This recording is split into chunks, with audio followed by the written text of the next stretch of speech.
Dun, dun, dun, dun, dun. Hello everyone! I know it's a very big change and some of you may be shocked, but I cut off my hair. I was pretty unhappy with the way that my hair was cut and styled because I had a fiasco with my bangs a few months ago. I decided to cut my hair because I was constantly wearing it up and I felt that because I was putting it in those messy buns, it was causing more damage to the ends. But anyway, I will talk about my haircut more towards the end of the video because I have some amazing favorites as well as two misses to share with you today. First and foremost is my new love, the new Makeup Forever Water Blend Foundation. I have been raving about this to all my friends, including Sabrina of the Beauty Lookbook, because I tend to work out a lot and go out in the sun a lot. I walk bow. I'm constantly active and I wear sunglasses pretty much all the time because, you know, as many of you have heard by now, I am paranoid about eye wrinkles.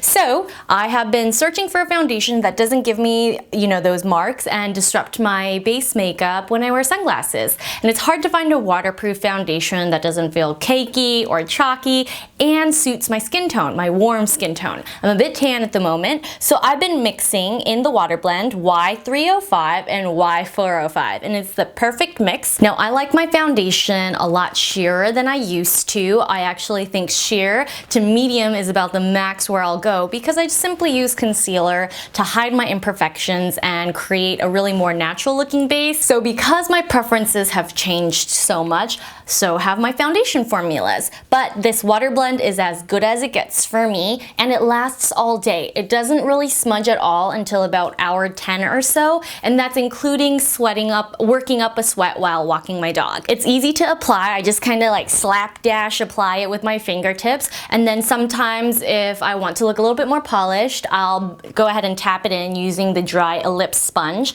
that Makeup Forever created specifically for the water blend formula. And I think it works really well, but it's not absolutely necessary. If you like sheer coverage, then you can just use your fingertips. It's long lasting, it's 80% water, which I feel like is somewhat better for the skin, and I haven't experienced any breakouts, no pore clogging, especially for a waterproof formula. That's really something kind of miraculous. Now for my lipstick, which is my new favorite whenever I wear like a peach or an orange, whether it's my clothing or my blush. So this is the Orange Poppy number 273 Burberry Kisses Sheer, and this is one of the few sheer glossy lipstick formulas that doesn't cause my lips to peel. I don't know what it is with these glossy finish formulas, but after they're done being glossy and they fade away into just a normal lipstick, my lips just start, you know, peeling like crazy. Luckily, I haven't experienced any of that with this new Kisses Sheer formula, so I absolutely love it. I like the packaging too. It has that magnetic closure. If you don't like trendy matte formulas or liquid lipsticks, then this is a really easy way to create that gradient ombre lip look because this is so pigmented. I just swipe a little bit in the center of my mouth, blend it out with a fingertip, and maybe reapply if I want more punchy impact on camera. Now, as promised, here is the battle of the brows. So I constantly change up my eyebrow shape and color, and this is actually my natural hair color with a little bit of bleach along the bottoms. I had it done purple for a while, but you could never tell on camera because, again, I had my hair up all the time. But anyway, as many of you know, my favorite eyebrow pencil is by Troy Surratt in the Raven color. And I like this one a lot because it creates really natural lines. It has the perfect balance between wax and powder. However, if you don't have a light hand, sometimes, even when I get distracted and I'm trying to watch something or listen to something while I do my makeup, my brows can end up looking really dark. So I've actually been using and loving the MAC Volux Brow Liner in Velvet Stone. I finally got a darker shade and I love it in conjunction with the Troy Surratt. Together, they create a really beautiful brow, and that's what I've done today. So I was using previously the Omega color, but it's a little bit too warm. And Omega is great if you're looking for an everyday natural brow. If you're scared of going too dark with your brows, then definitely try Omega. It's a good universal color. However, Burberry created an ebony shade that is more of a true charcoal color. Even Raven, it's supposed to be a black charcoal color, but it has a lot of warmth, especially against my warm complexion since I am yellow toned. However, Ebony in the Effortless Brow formula is a true ashy charcoal color. So if you have actual black eyebrows, then this would be the best one for you. My brow hairs are naturally a charcoal gray, but they aren't black and they're very, very fine. So again, just like with the Troy Surratt, if I'm not careful, I can can go a little bit overboard. But overall, I love this. It's super easy to use, really richly pigmented, and pretty much the only difference between the Troy Surratt and the Burberry is that the Burberry has a much thicker chiseled shape. So it's really difficult to get that ultra precise definition that you can get with the mechanical pencil style Troy Surratt pencil. But the bottom line is that I absolutely love all three of these pencils. It just depends on what kind of effect I want to create that day. Also, I still highly recommend Shiomura's Hard 9 Brow Pencil. I haven't used the Hard 9 pencil quite as much these days because I'm so obsessed with those three formulas, but I do think that the Hard 9 is a really great pencil if you like more natural looking brows. So now for a little bit of skincare. First, I'll start with the facial skincare. This is the 111 Skin Lift Off Purifying Cleanser, and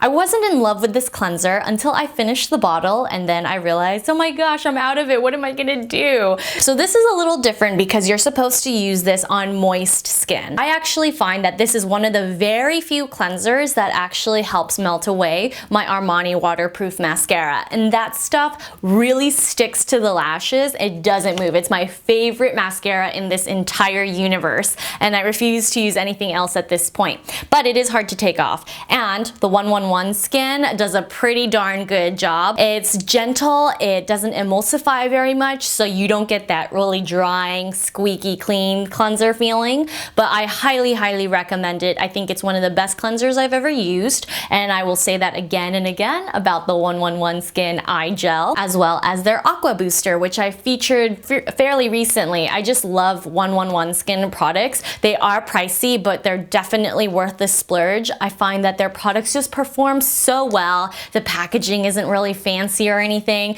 but it gets the job done, and it gets the job done better than almost anything else that I've ever tried. So if you have normal to dry skin, definitely give this one a try. Now for this Kiehl's Creme de Corps, I absolutely love this lotion. So it's a little bit warm sometimes to use this because it is a thicker, balmier formula, but this is the only body lotion that really helps to fully restore my skin underneath the few upper layers of dermis. I feel like even after a couple days of using this, I could tell that my skin was noticeably less dry, and even when I put lotion on, sometimes my skin is immediately drier, 3 hours later after the lotion is done sinking in completely, but not with the Kiehl's. It's a little bit funny because I did use the Kiehl's hand and body lotion in grapefruit for a long time, and that's excellent on days where it's super hot and humid, but for the most part I stick to the Creme de Corps because it really does moisturize the skin deeply. It nourishes and it makes my skin feel good, and it smells like vanilla. It doesn't have that artificial note, it just smells like vanilla cake, I would say. So I love it, and I highly recommend it. I know it's a cult classic, but I had never bothered to give it a shot, and now I can see why so many people love it. I did recently try the whipped version, and I much prefer the original, so that's why I have it in the pump version, because the small bottles weren't enough. Now for a little doggy chat, because I need to explain why I love this candle so much. Firstly, my dog Bo is an Australian Shepherd. He's very fluffy. I keep him as long and as gloriously puffy as possible. I brush him often, but he sheds like crazy, and I take him on walks sometimes twice and on excursions as often as possible. That means even when I bathe and groom and wipe his paws and face and butt constantly, he smells. He smells like a dog. To other people, he smells good compared to other dogs, but to me, I smell him. So I light candles constantly. This is my new favorite because I have been burning diptyque for years now, ever since I was in college. So for at least 6 years, I've burned pretty much all diptyque candles. When I went to Anthropologie to buy an apron, I know of all things an apron, I discovered this beauty. Just look at this floral print. I mean, it's so pretty. It comes with a brass lid, and this fragrance is coconut milk mango. 3 of my favorite things combined in this one beautiful pink candle. So I'm not a huge fan of pink. I rarely ever wear pink clothing, but I love pink things, and this is awesome. I love this. I burned it a lot already, and it doesn't look like I burned much, but it's beautiful. It has great throw. It's not overwhelming. I know because it has that coconut milk mango, it might seem a little too sweet, but it's not at all. I think it's perfect. It neutralizes both smell. It neutralizes the smell when I cook beef in the kitchen. But another great thing about this candle is that it glows a warm orangey amber color. So if you want to zen out a little bit before you go to sleep, burn this candle. And to be totally honest, I feel like I'm cheating on Diptyque a little bit, but I've been devoted to them for years, so it's only fair that I move on and find something, you know, different, right? Now for the misses, and then we'll do a little bit of hair chat. So I love Makeup Forever. I think some of their products are just the best on the market. Whether you're a professional or just a makeup junkie, Makeup Forever makes amazing eyeshadows, foundations, etc. blah blah blah.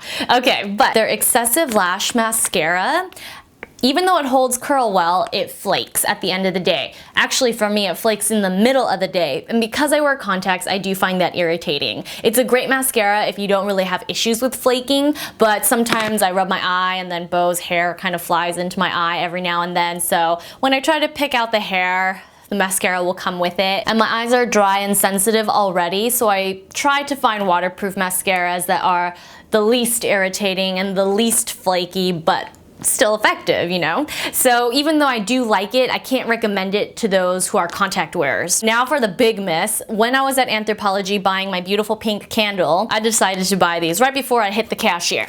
And these are Clarane's Makeup Remover Biodegradable Wipes with Soothing Cornflower. It's meant for sensitive skin and eyes. However, what really counts is the makeup wipe inside this packaging, and that is what was disappointing. First of all, it's really stinky, like a super strong chemical scent that's very unpleasant. It smells like a lab, like a laboratory where they do medical research. Secondly, as I was wiping my face, I noticed it was making my face tingle. It didn't cause a rash or reaction or anything, but while I was using it, I felt uncomfortable and my skin stung a little bit. So because my face did not agree with this, I won't be using these anymore, mostly as just hand wipes, probably to remove any excess foundation from my palms or my fingertips. I highly recommend Cogendo's wipes. They're still my favorite. I actually ordered some more from Sephora because I'm going on vacation with my girlfriends and makeup wipes are very important when you're on the go. That's a wrap for my hits and misses this month, so I'm going to talk to you about my hair.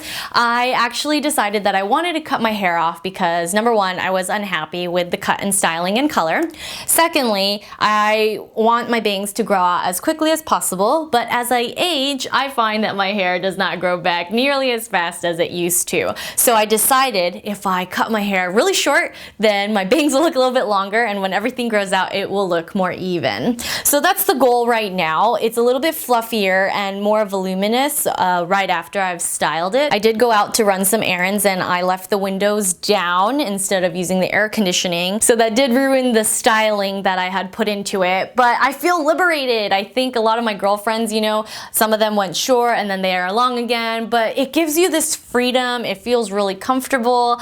I'm not so sure how I feel about it with my whole face. I know that sounds weird, right? But when I look in the mirror, I don't see myself. I see a different person with short hair. But I do like how convenient it is. It takes me literally 5 minutes to blow dry my hair. I did have a digital perm done so that it looks a little bit fluffier on the bottom. It's so funny because I really like those more modern takes on styling short hair where it's really straight here, but then that looked funny on me. So I don't know. I'm going to experiment. If you have any short hair styling tips, please feel free to leave them down below in the comments. I'll probably do some more videos showing you guys what products I use because I already found some good ones. But for the most part, I don't hate it, which is truly, truly shocking. I thought I would just cry and cry after I had it done and live with regret, but actually I don't feel any regret at all. It's not perfect and it's not exactly what I had in mind when I went to the salon, but I actually like it a lot. The convenience factor is a huge plus for me at this point, and since I'll be going on vacation to someplace hot and humid, it's great because I can still tie my hair. But anyway, thank you guys so much for tuning into this Hits and Misses episode. I hope you guys enjoyed it, and if you have any comments or questions, please feel free to reach out to me on Instagram or Twitter, and I'll see you next time. Bye!